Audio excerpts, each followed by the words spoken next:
ఇమ్రాన్ ఖాన్ ఈ పేరు చెప్తే చాలు పాక్ ఊగిపోతోంది. ఇప్పుడు ఆయనని చూపించాలి, కలిసేందుకు అనుమతించాలి అంటూ పాక్ రగిలిపోయింది. ఆ ఆందోళనలు ఇప్పుడు కూల్ అయినా సరే ఓ ప్రశ్న మాత్రం ఇంకా వెంటాడుతూనే ఉంది. పాక్ ఆర్మీ చీఫ్ మునీర్ని ఇమ్రాన్ ఇమేజ్ వెంటాడుతోందా? ఖాన్ జైల్లో ఉన్నా సరే మునీర్కి టెన్షన్ తగ్గటం లేదా? పాక్ ని శాసించే ఆయనకు జైల్లో ఉన్న మాజీ ప్రధాని ఎందుకు ప్రమాదకరంగా మారాడు? పాక్ పరిణామాలు చెప్తుందేంటి? పాక్ ప్రభుత్వాన్ని నడిపిస్తున్న మునీర్, జైల్లో ఉన్న ఇమ్రాన్ డేంజర్ గా మారాడా? ఖైదీని చూసి మునీర్ కు ఎందుకింత టెన్షన్? ఇమ్రాన్ కోసం పాక్ లో ఆందోళనలు, ర్యాలీలు. ఈ ప్రజాబలమే మునీర్ ను టెన్షన్ పెడుతోందా? ఇమ్రాన్ ఖాన్ మునీర్ కు ఎప్పటికైనా ముప్పేనా? అసలు మునీర్ ఇమ్రాన్ మధ్య వివాదమేంటి? ఒక్క సంతకమే ఇద్దరిని శత్రువులను చేసిందా? ఇమ్రాన్ ఖాన్ కోసం పాక్ లో ఈ మధ్య జరిగిన ఆందోళనలు అన్ని ఇన్ని కావు. ఖాన్ చనిపోయారనే ప్రచారం మొదలు కావడంతో ఇమ్రాన్ అనుచరులు, పీటీఐ పార్టీ కార్యకర్తలు భారీ ఆందోళనలకు దిగారు. ఇస్లామాబాద్, రావల్పిండి నగరాలు రగిలిపోయాయి. కట్ చేస్తే ఇమ్రాన్ ను కలిసేందుకు ఆయన సోదరిని అనుమతించారు. దీంతో ఆందోళనలు సద్దుమణిగాయి. ఆయన క్షేమంగానే ఉన్నారని, అయితే జైలులో కనీస సదుపాయాలు అందించడం లేదంటూ ఇమ్రాన్ సోదరి ఆవేదన వ్యక్తం చేశారు. దీంతో ఖాన్ అనుచరులు ఎప్పుడేం చేస్తారో అనే టెన్షన్ కనిపిస్తోంది. ఇస్లామాబాద్ లో 2 నెలల పాటు కర్ఫ్యూ నిబంధనలు అమలు చేస్తున్నారు. అయితే ఇమ్రాన్ ఖాన్ జైలుకు వెళ్లడం, ఆయన్ను కలిసేందుకు కుటుంబ సభ్యులను కూడా అనుమతించకపోవడం వెనుక పాక్ ఆర్మీ చీఫ్ ఆసిమ్ మునీర్ పాత్ర ఉంది అనేది బహిరంగ రహస్యం. ఇక్కడే కొత్త చర్చ జరుగుతోంది. ఇమ్రాన్ ను చూసి మునీర్ భయపడుతున్నారా, అందుకే ఇదంతా చేస్తున్నారా అనే వాదన మొదలైంది. జైల్లో ఖైదీగా ఉన్న ఇమ్రాన్ పాక్ ఆర్మీ చీఫ్ మునీర్ కు ముప్పుగా కనిపిస్తున్నారా అంటే అవును అనే సమాధానమే వినిపిస్తోంది. పాక్ కు ఎవరు ప్రధానిగా ఉన్నా వెనక చక్రం తిప్పేది మాత్రం ఖచ్చితంగా సైన్యమే. ఇప్పుడు కూడా అదే జరుగుతోంది. పాక్ లో ఆసిమ్ మునీర్ పాలన నడుస్తోంది.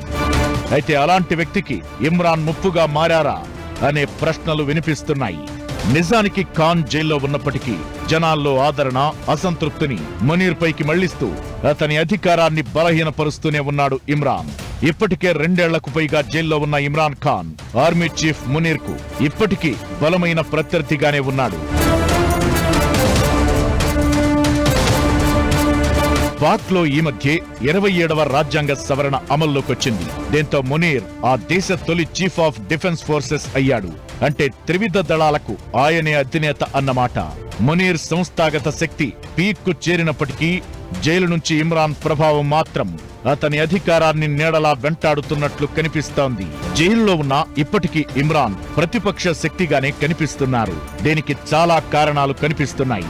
మునీర్ దేశాన్ని నడిపిస్తుంటే ఇమ్రాన్ మాత్రం జనాల మనసులను నడిపిస్తున్నాడు. ఖాన్ జైలుకు వెళ్లినప్పటి నుంచి జరిగిన సంఘటనలు ఇవే చెబుతున్నాయి.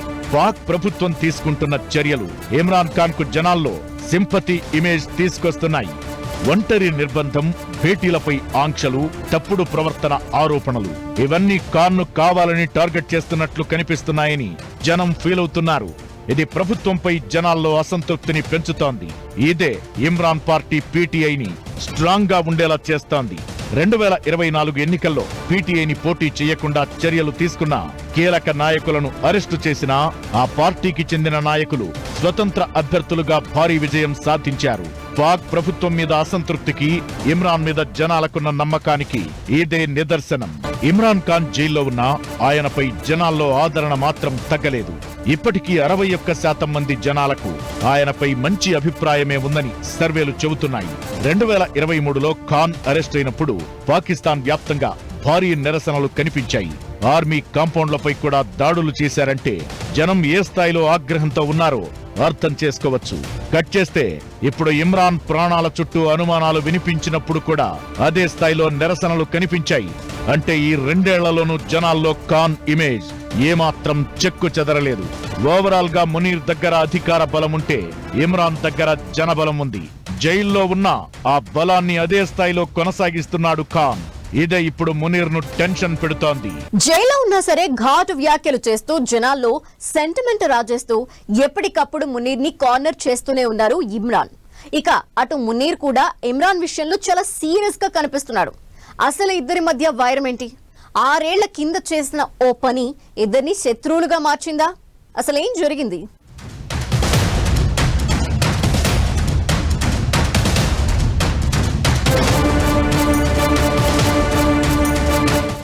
Ego war. ఇమ్రాన్ మునీర్ ను శత్రువులను చేసింది ఇదే. ఇమ్రాన్ జీవితాన్ని మార్చేసింది కూడా ఇదే. అయితే పగబట్టినట్లు మునీర్ వ్యవహరిస్తున్నా ఇమ్రాన్ కూడా అసలు తగ్గేదిలే అంటున్నారు. జైలు నుంచే యుద్ధం చేస్తున్నారు. పాక్ ఆర్థిక వ్యవస్థ వైఫల్యం నుంచి భారత్తో యుద్ధం వరకు అన్నింటికీ మునీరే కారణమనే ప్రచారాన్ని జనాల్లోకి తీసుకెళ్తున్నారు. పాక్ ప్రభుత్వంపై అసంతృప్తి రాజేస్తున్నారు. దీంతో ఇమ్రాన్ ను మరింత ఇబ్బంది పెట్టేలా మునీర్ చర్యలు తీసుకుంటున్నారు. కుటుంబ సభ్యులను కలిసేందుకు అనుమతించకపోవడంతో ఈ మధ్య పెద్ద రచ్చ జరిగింది. ఇది కూడా ఇమ్రాన్ కు పీటీఐ పార్టీకి ప్లస్ అయింది. ఇలా ఇద్దరు తగ్గేదేలే అంటున్నారు.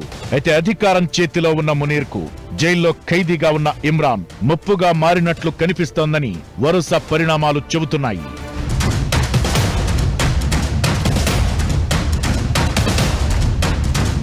అయితే ఇమ్రాన్ మునీర్ మధ్య శత్రుత్వం ఇప్పటిది కాదు, 6 ఏళ్ల నాటిది.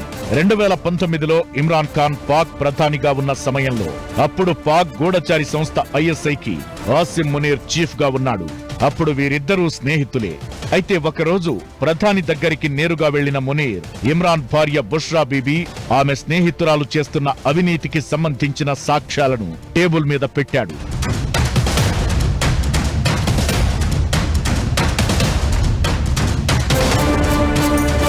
మీ ఇంట్లోనే తప్పు జరుగుతోందంటూ మునీర్ చెప్పిన మాట ఇద్దరి వైరానికి కారణమైంది. మునీర్ మాటలను అవమానంగా భావించిన ఇమ్రాన్ ఆగ్రహంతో ఊగిపోయి ఆయన్ను ఐఎస్ఐ చీఫ్ పదవి నుంచి తొలగించారు. ఇది మునీర్ కెరీర్ లో మాయని మచ్చగా మారింది. అయితే 2022లో ఇమ్రాన్ ప్రభుత్వం కూలిపోయాక అదే మునీర్ పాక్ ఆర్మీ చీఫ్ అయ్యాడు. అప్పటి నుంచి ఇమ్రాన్ కు బ్యాడ్ టైం స్టార్ట్ అయ్యింది. మునీర్ తన ఆట మొదలు పెట్టేశాడు. ఘోరంగా అరెస్టు చేయించడం నుంచి ఇప్పుడు జైల్లో ఒంటరిగా నిర్బంధించడం వరకు అన్నింటి వెనక మునీర్ పాత్ర ఉంది. ఇదంతా పాత పగకు మునీర్ ఇస్తున్న రిటర్న్ గిఫ్ట్ అనే వాదన వినిపిస్తోంది. అయితే ఇంత జరుగుతున్నా జైల్లో ఉన్న రాజకీయంగా మునీర్ మీద ఇమ్రాన్ దే పై చేయిలా కనిపిస్తోందని, ఎప్పటికైనా మునీర్ కు ఇది ముప్పే అనే చర్చ జరుగుతోంది.